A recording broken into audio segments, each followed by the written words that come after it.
Hello, everybody. Welcome to the big show, the live stream.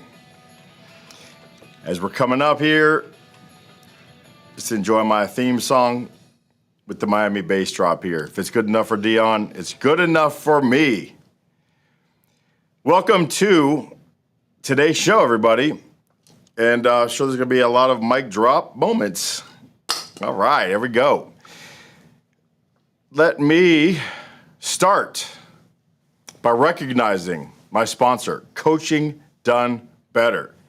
If you are looking for a great coach, for the perfect coach, you can find them at coachingdonebetter.com. No matter what you're looking to improve, whether it's your mind, your body, or your business, coachingdonebetter.com has got the right coach for you. So today, I want to talk about innovation. I want to talk about innovation and how it can help your business. I was having dinner last night with a friend, and he's retired now, but he was a very successful businessman in a number of industries back in the day. His longest venture was in logistics. It's an industry that he got into back in the 80s, and he had this business with his brother based out of New York City. And they had a fleet of trucks and airplanes that ran whatever they needed to run, whatever someone paid them to put in their planes, from the US to Canada. And I believe they did it for over 30 years. But they started off with literally one truck back in the 80s. And he was telling me about how they grew by scaling at different times. And really, but with the use of newer technology that came out over the years, was the key to making them more competitive. I know if you've watched me long enough, you know all about my tales of scaling and using innovation to grow our business. From one of the key things we did was to get us from $2 million to $20 million was for AT&T back in Dallas. And we used the innovation was basically taking photos using the digital cameras to provide the inspectors at AT&T, who are our clients, a better way for them to figure out if we were doing our jobs right. And that made us extremely competitive. It actually got us from just getting the leftover crappy jobs all the big guys were saying pass on, to getting us first bite of the apple at all the jobs that they were doing. And us, again, utilize the innovation, Excel back in the day. We really did a micro deep dive on the work and provided things that weren't on the PO to the company before they actually issued the work, so they knew they were underfunding the project, so they wouldn't have to do change orders later. So that's two ways that I used innovation to grow that company from $2 million to $20 million in less than a year, basically. It was a big jump. But these guys, you know, they were running a truck, you know, in New York City to Canada. I mean, talking about taking a truckload of stuff to Canada, spending the night, loading it up, coming home the next day, 7-8 hour drive, 10-hour drive, loading it up, heading Canada again. If it's to another part of Canada, 15 hours, spending the night, loading it up, driving it home, sometimes driving it home empty. And then they said, listen, we got to get faster. You know, we're getting bigger. So they leaned on innovation to rent, at that time, a plane. And that plane took their delivery time. They could fit everything they could in that truck. They could fit into a plane, single engine, little plane. It took almost 3 hours to get to Canada, but it was, you know, cut their time by 2/3, where they can get back the same day. 3 hours there, offload, unload, 3 hours back. So as they were growing, as demand got more and more, they had to get bigger planes, more planes, or faster planes. And so to scale their business, they looked at the innovation that was available at the time.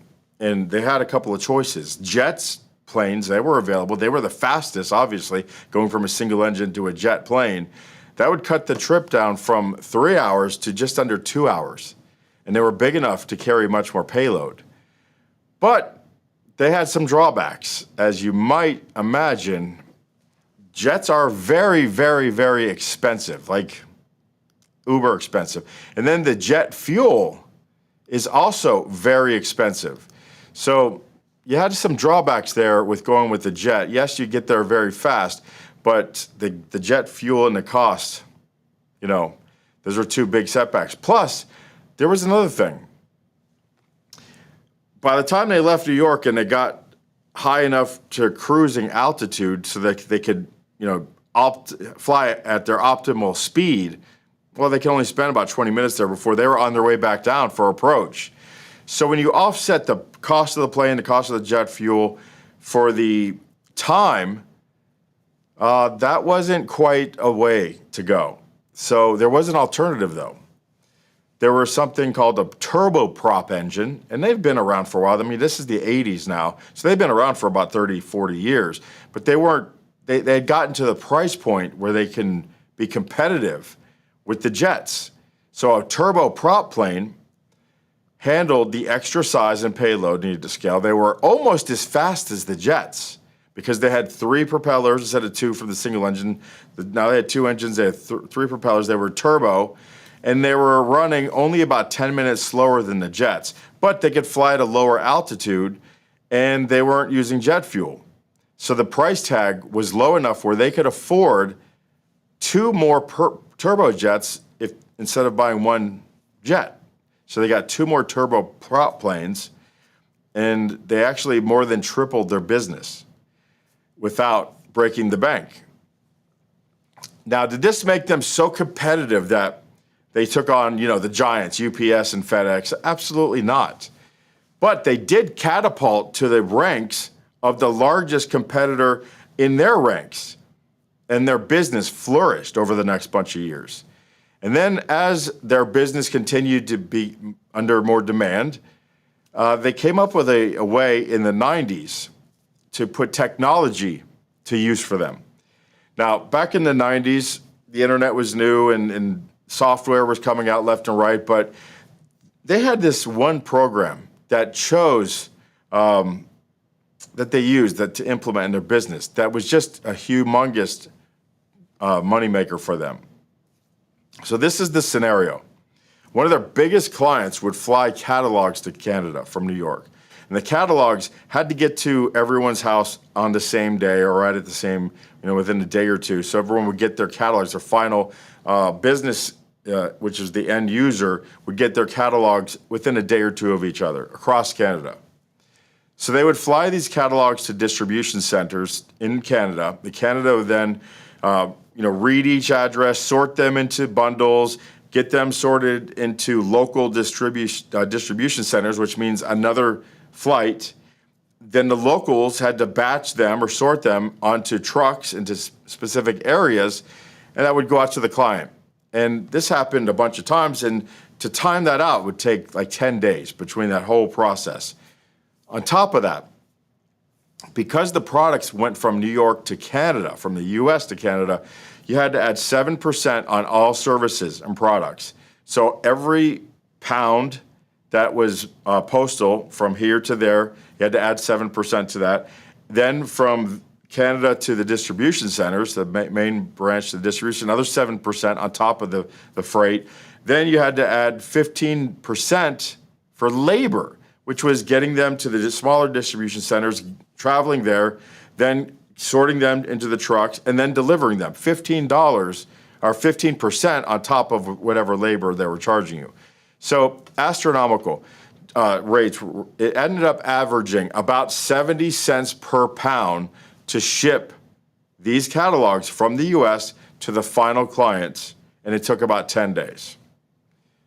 So my buddy, a fascinating dinner, by the way. It's just so many stories. I love talking to people who've had so many different successes across different industries, and also some failures, and we talked about some of those too. But it's just a fascinating subject. But this is what he told me about this freight thing, how he solved this problem and just made so much money hand over fist for many, many years.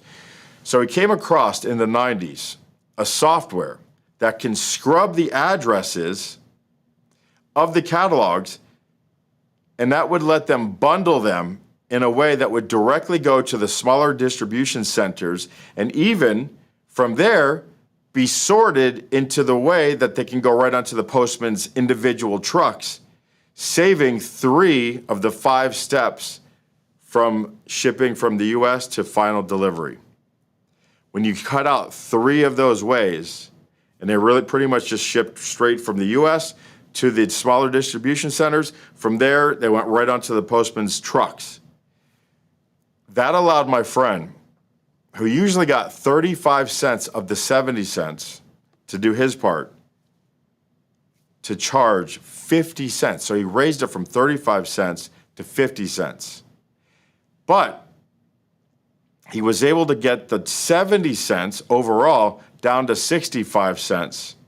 And on top of that, delivery went from 10 days to 4 days average, end to end, which made it much more plausible for all of those readers in Canada to get those catalogs within a day or 2 of each other. So the business would end up getting a faster response rate from their entire catalog client base.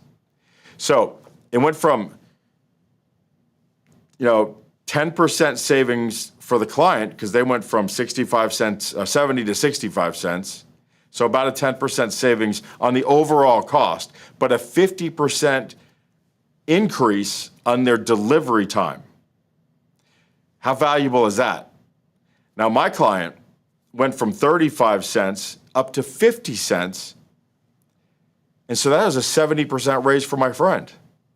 So when I said my client, I didn't mean my client. My friend, my buddy, he went from 35 cents to 50%, which was a 70% raise in his service. The software that he used is a flat cost to buy, and then it took an admin no time to run the addresses, and it took a couple laborers to bundle here in the US, so saving all those money and saving all those steps. So it took my buddy's company. I mean, he ended up buying 5 more planes, and so they ended up having like 6 or 7 planes over the years. And they sold their business about 15 years ago. But that was just a couple of ways that his business flourished and grew multiple times through very simple innovations.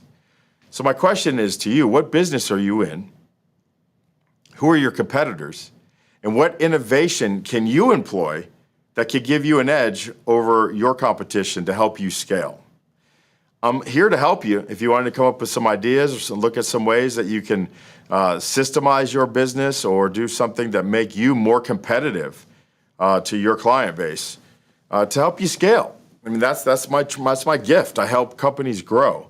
But you want to find out help with growing your base, your client base, your employee base. We've got the coaches on Coaching Done Better to get you some help.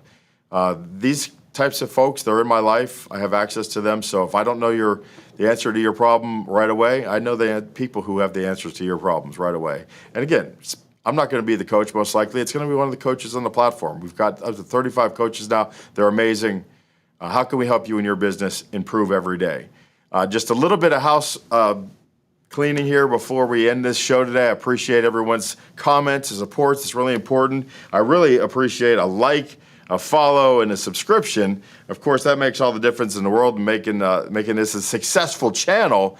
But because I have my successful speaker series going now Mondays at noon, Tuesdays at 3 p.m., and Wednesdays at noon, I no longer can do this show 4 days a week. So this show is going to be run on Thursdays, same time, 2:30 every Thursday, but it's going to be once a week. So I can give you more quality programming, more quality information, because it's just becoming too demanding for me to get great content for my successful speaker program and roll out 4 shows a week for you guys. So we're going to cut down to 1 show a week, Thursdays at 2:30. If you want to catch me, Mondays, Tuesdays, and Wednesdays, if you're presenting ever, if you're the kind of person that presents to clients, if you present to committees, if you want to use a stage to coach, to train, to grow your community, to do retreats, to become a facilitator, we went across those 10 different services that you get from speaking on stage. But if you're interested in that, it's only $97 a month. Just go to coachingdonebetter.com, say, I am a coach, and then sign up for the Successful Speaker Program, $97 a month. You get me 3 days a week, Monday, Tuesday, Wednesday, for an hour each in a group setting. Only a few coaches are in that setting right now. So it's a good time to be in that program. The early adapters really get ahead of the crowd, and they get more one-to-one attention, really. So we're happy to be here for you guys. I'm happy that you're all here for me. We will see you next Thursday as we're going to one a week on this live stream sponsored by coachingdonebetter.com. I'm Jeremy Torres. Thank you for your time today. I hope it's been good for you as it was for me.